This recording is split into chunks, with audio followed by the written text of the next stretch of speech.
Saudara, putusan kasasi MA mengubah hukuman Verdi Sambo dari hukuman mati menjadi penjara seumur hidup. Dalam perkara Verdi Sambo ini, 2 dari 5 majelis hakim menyatakan berbeda pendapat atau dissenting opinion. Putusan kasasi Mahkamah Agung mengubah vonis mati Verdi Sambo menjadi hukuman penjara seumur hidup. Selain itu, 3 terdakwa kasus pembunuhan Brigadir Yosua lainnya juga mendapat diskon hukuman yang lebih ringan jika dibanding putusan Pengadilan Negeri dan Tinggi. Perkara Verdi Sambo diperiksa oleh 5 Hakim Agung. Hakim Agung Suhadi menjadi ketua majelis. Sedangkan hakim anggotanya adalah Soeharto, Jupriyadi, Desnayeti, dan Yohanes Priyana. Dalam perkara Verdi Sambo ini, 2 dari 5 Hakim Agung menyatakan berbeda pendapat atau dissenting opinion. Tadi yang melakukan dissenting opinion dalam perkara Verdi Sambo, terdakwa Verdi Sambo, ada 2 orang, yaitu anggota Majelis 2, yaitu Jupriyadi SHM dan anggota Majelis ketiga, Dr. Desnayeti MSHMH. Mereka melakukan DO. DO-nya, dissenting opinion itu berbeda pendapat dengan putusan dengan majelis yang lain, yang 3, tapi yang dikuatkan kan yang 3 ya. Jadi beliau tolak kasasi, artinya tetap hukuman mati. Tapi putusan adalah tadi dengan perbaikan ya, seumur hidup. Menko Polhukam Mahfud MD menyebut putusan kasasi MA terhadap Verdi Sambo sudah final. Namun Mahfud mengingatkan pasca kasasi MA, jangan ada upaya permainan atau kong kali kong untuk memperingan lagi hukuman pada Sambo. Mahfud MD menegaskan, sesuai aturan, terpidana mati atau penjara seumur hidup tidak bisa menerima remisi atau pengurangan masa tahanan. Dan mudah-mudahan tidak ada kong kali kong permainan lagi, nanti di PK lalu diturunkan lagi sehingga lalu diremisi dan sebagainya. Itu bisa saja terjadi. Menurut saya seluruh pertimbangan sudah lengkap dan kasasi itu ada final. Sementara Kejaksaan Agung menyatakan putusan MA sudah mengakomodir pertimbangan dan tuntutan jaksa penuntut umum. Kejaksaan Agung juga menyatakan sesuai ketentuan tidak bisa mengajukan upaya PK atau peninjauan kembali. Seluruh pertimbangan dan tuntutan dari penuntut umum masuk atau diakomodir dalam satu putusan. Ya, misalnya bahwa tuntutan dari penuntut umum terhadap perkara sejak awal kami melakukan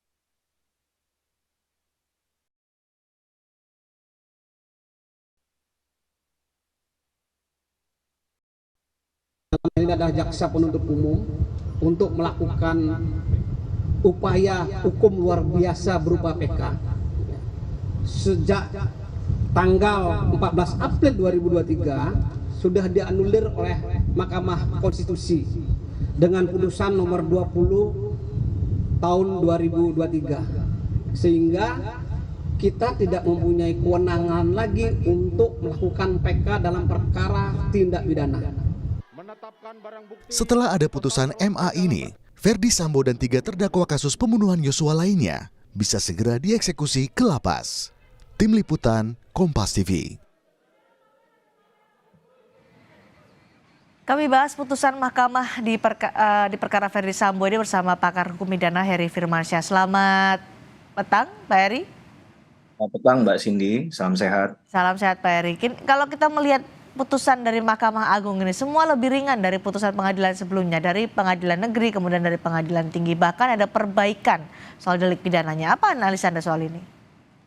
Pertama ya, kita tentu menghormati ya apa yang sudah diputuskan oleh Mahkamah Agung melalui putusan kasasi terhadap Sambo dan kawan-kawan, tapi tetap harus ada catatan kaki terhadap putusan ini ya, bahwa ada dissenting opinion di sana, berarti ada perbedaan pendapat dalam memutus tadi, tidak bulat dia secara musyawarah mufakat dalam pengambilan putusan hakimnya. Kemudian kita juga harus melihat bahwa kalau ada perbedaan pendapat ini, kita kembalikan ke dalam konteks pasal 14 ayat 3 Undang-Undang 48 tahun 2009 kekuasaan kehakiman, bahwa putusan yang berbeda pendapat itu wajib dimasukkan ke dalam putusan. Masalahnya kita belum menerima atau membaca mengetahui lebih jauh salinan resmi terkait dengan putusan kasasi baik Sambo maupun yang lainnya. Jadi Ya. kita sebut dan kawan-kawan tadi. Jadi memang agak sulit untuk menganalisa hal itu lebih jauh begitu.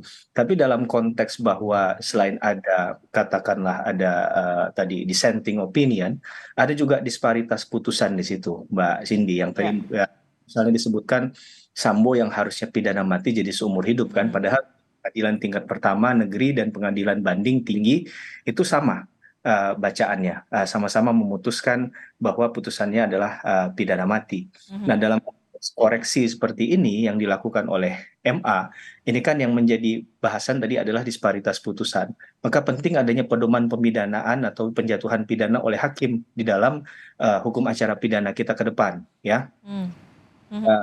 Ada ada kejahatan yang sama dalam keadaan serupa tapi kehukumannya kok bisa berbeda. Ya. Maka kemudian keadilan dalam konteks yang non yudisial, saya katakan dalam konteks yang lebih sosiologis, ya. Jadi masyarakat bertanya-tanya, ini sebenarnya mana yang sudah mencerminkan atau menunjukkan nilai keadilan bagi masyarakat ataupun korban, apakah di PN, di PT, atau di kasasi Mahkamah Agung ini yang benar. Karena kalau kita bicara dalam lingkup kan, MA ini kan masuknya kepada judex juris ya, Ya. dia bicara penerapan hukumnya saja. Tapi apakah ketika bicara dalam konteks judek faksi di pengadilan tingkat pertama dan pengadilan tingkat banding yang bicara tentang fakta yang kemarin juga disiarkan secara luas lewat ya, apakah itu kemudian ada hal yang salah? Karena kalau kita lihat kalau kita bicara ada kekeliruan atau kekhilafan hakim misalnya, Ya. pengajuan kasasi ini, kita kan pasti akan merujuk pada putusan kemarin. Nah, apa yang bagian mana yang kemudian yang sehingga membuat bisa mendasar gap kesenjangan dalam putusan ini kan? Contohnya Putri Chandrawati dari 20 tahun Jadi 10 tahun ya, menjadi 10 tahun. tengah dari hukumannya. Bagian yang salah dalam konteks tadi dan kemudian juga mana yang kemudian bisa dijelaskan kepada publik pendekatan hukum secara logika hukum yang benar. Karena ini yang perlu transparansi semacam ini yang ingin didengar oleh publik, begitu Mbak Cindy. Karena juga ada perbaikan tindak pidananya dari bersama-sama kemudian turut serta begitu ya. Ya, Pak Heri? itu betul, Mbak Cindy. Itu yang juga yang menarik sebenarnya. Sejauh mana tadi saya katakan sebenarnya kan batasan untuk bisa mengkoreksi putusan bawahnya tadi kan, ya. Apakah kemudian dengan mengubah konteks konsepsi tadi dari penerapan hukum yang katakanlah ada peristiwa delnemingnya dalam kasus Sambo, ada penyertaan pasal 55 KUHP, kemudian kaidah atau kata dalam konteks tadi ada turut serta dan juga secara bersama-sama, ini kemudian menjadi lebih jelas penerapan hukumnya atau tidak. Karena bisa saja orang beranggapan bahwa di awal di kasus sidang pengadilan yang kita ikuti di PN, ya, itu kan jelas ada mastermind-nya, begitu ya. Karena di sana aktor intelektualnya juga beberapa dari keterangan saksi yang juga menjadi terdakwa yang sama dalam perkara tersebut memberikan keterangan atau informasi yang menjurus kepada satu orang, gitu kan. Ketika dikatakan bersama-sama seakan-akan ini semua punya kualitas yang sama. Jadi tidak ada yang lebih tinggi dari yang lain, dianggap sama saja. Nah, sehingga itu yang mungkin memunculkan celah untuk kemudian putusan tadi berubah dia, koreksi dari pemidanaannya adalah pidana mati menjadi seumur hidup. Dan dalam konteks yang lain, memang kita juga perlu mengingatkan bahwa putusan yang pengadilan tinggi kan bukan putusan akhir ya, karena putusan yang akhir itu adalah final and binding ketika tidak ada upaya hukum lain. Nah, ketika masih ada peluang memang untuk berubah dia. Nah, salah satu hal perubahan yang mendasar yang bisa ditarik dalam kasus Sambo misalnya, ketika tidak ada pertimbangan hakim yang menyoal masalah keringanan hal-hal yang meringankan, mohon maaf, hal-hal yang meringankan dari perbuatan terdakwa pada saat itu juga mungkin bisa ketika dibuatkan dalam sebuah memori kasasi, itu yang bisa jadi concernnya majelis hakim begitu ya. Memang ketika masuk ke ranah kasasi ini lebih banyak di ruang senyap ya, Mbak.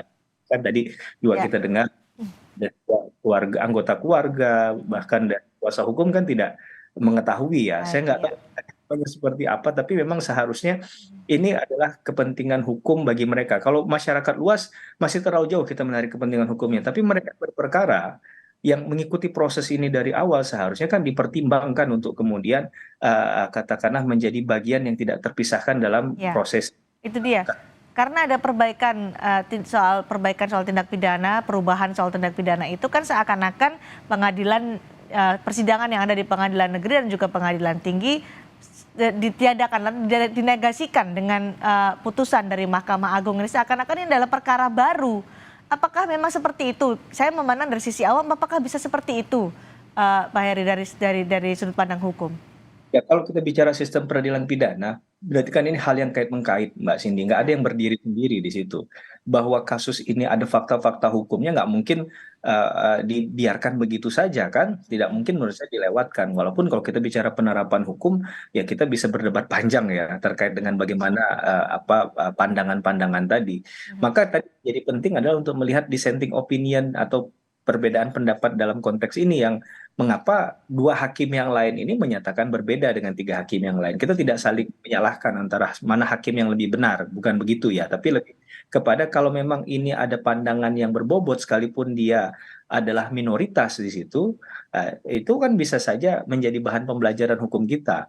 Bahkan ke depan ini bisa dibuatkan anotasi untuk putusan ini ya, putusan kasasi agar ada penilaian terhadap argumentasi hukum untuk mengkoreksi, mengkritik, catatan kaki sekali lagi terhadap putusan kasasi yang kita dengarkan sekarang ini. Biasanya Karena ada pertimbangan apa sih, Pak Heri, pertimbangan hukum apa ketika ada di tingkat kasasi atau Mahkamah Agung sampai ada koreksi? ya, ini yang mungkin bicara tentang adanya penerapan hukum yang dianggap keliru atau salah atau tidak tepat ya, atau kurang tepat tadi. Atau mungkin juga ada kekhilafan hakim dalam konteks ada fakta yang tidak dipertimbangkan, bagian yang tidak Baik. dipertimbangkan, pada waktu dipertimbangkan itu bisa saja merubah putusan sebelumnya yang seharusnya tadi pidana mati jadi seumur hidup. Nah, ini yang perlu tadi ketika kita membaca narasi putusan itu secara utuh, Mbak Ya. Cindy. Terutama bagian pertimbangan hukum hakim, sehingga kita bisa tahu asbabun nuzulnya, asal mulanya mengapa kemudian akhirnya putusan ini muncul begitu kan. Ya, Jadi ya. nilai secara fair juga ya, tapi dalam konteks yang lain ya, putusan hakim kan tetaplah harus melandaskan pada kemanfaatan, kepastian hukum dan Ya. juga keadilan. Yang dimaksud tentu adalah keadilan bukan hanya bagi pelaku, karena biasa KUHP kita bicara tentang hak-hak pelaku, tapi Pelaku, juga hak ya. korban. Baik. Pak Heri, yang menarik tadi adalah pernyataan dari Menko Polhukam Mahfud MD yang mengkhawatirkan ada upaya lain yang untuk meringankan Sambo. Disebut tadi oleh Menko Polhukam, jangan ada kong kali kong lagi untuk bisa meringankan hukuman Verdi Sambo. Apa yang bisa Anda analisa atau bahas soal pernyataan ini? Ada kekhawatiran dari Menko Polhukam? Saya jadi ngefans dengan apa yang disampaikan setelah mendengar pernyataan Pak Mahfud ini ya. Pak Mahfud mencoba untuk mengembalikan pada keadaan netral begitu ya. Mungkin ada hal yang beliau nilai mungkin kurang tepat dari segi beliau sebagai katakanlah praktisi hukum dan ahli hukum juga ya. Ada keraguan ini karena ketika kita bicara kepentingan korban ini kan diwakili oleh jaksa, Mbak Cindy. Sedangkan jaksa sudah kehilangan haknya untuk melakukan penuntutan atau katakanlah upaya hukumnya sudah selesai ya. Karena sudah selesai di tingkat kasasi. Kalaupun ada kasasi demi kepentingan hukum, pasal 9 KUHP kalau saya tidak salah. Sedangkan di pasal 263 bicara tentang peninjauan kembali sebagai upaya hukum luar biasa, maka jaksa tidak punya peluang untuk melakukan itu. Karena subjek hukum atau legal standing itu hanya diberikan kepada terpidana atau ahli warisnya saja. Dengan kata lain, peluang jaksa untuk fight ya dalam tanda petik bertarung demi keadilan bagi korban sudah selesai, dan itu juga sudah disampaikan oleh Pak Kapus Penkum Kejaksaan Agung ya kalau saya tidak salah tadi mendengar. Jadi ini very clear sudah selesai. Maka ada kekhawatiran di sana ya, namanya khawatir ya boleh saja ya, bukan berarti zone begitu ya, tapi menjaga agar jangan sampai terjadi hal-hal yang tidak diinginkan. Karena bagaimanapun ini bukan masalah Sambo saja, ini bukan masalah tentang Supremasi hukum ya. tapi juga bagi kepentingan banyak orang di Baik. negara ini. Pak Ferry, apa masih ada upaya hukum lain yang bisa meringankan Sambo? Ya, kalau kita tadi kembali ke pembicaraan dialog kita sebelumnya, ada upaya PK yang mungkin Ya. diajukan. Itu adalah upaya hukum yang mungkin terakhir ya, karena upaya hukum luar biasa paling tinggi adalah peninjauan kembali. Dan saya tidak salah, tidak ada jangka waktunya untuk ditentukan kapan berakhir. Jadi bisa saja terus dilakukan. Nah, ini yang kemudian perlu kita perhatikan bahwa menjalani suatu proses hukum pidana itu kan memang biaya, waktu, tenaga, pikiran memang harus konsentrasinya di sana, Mbak Cindy.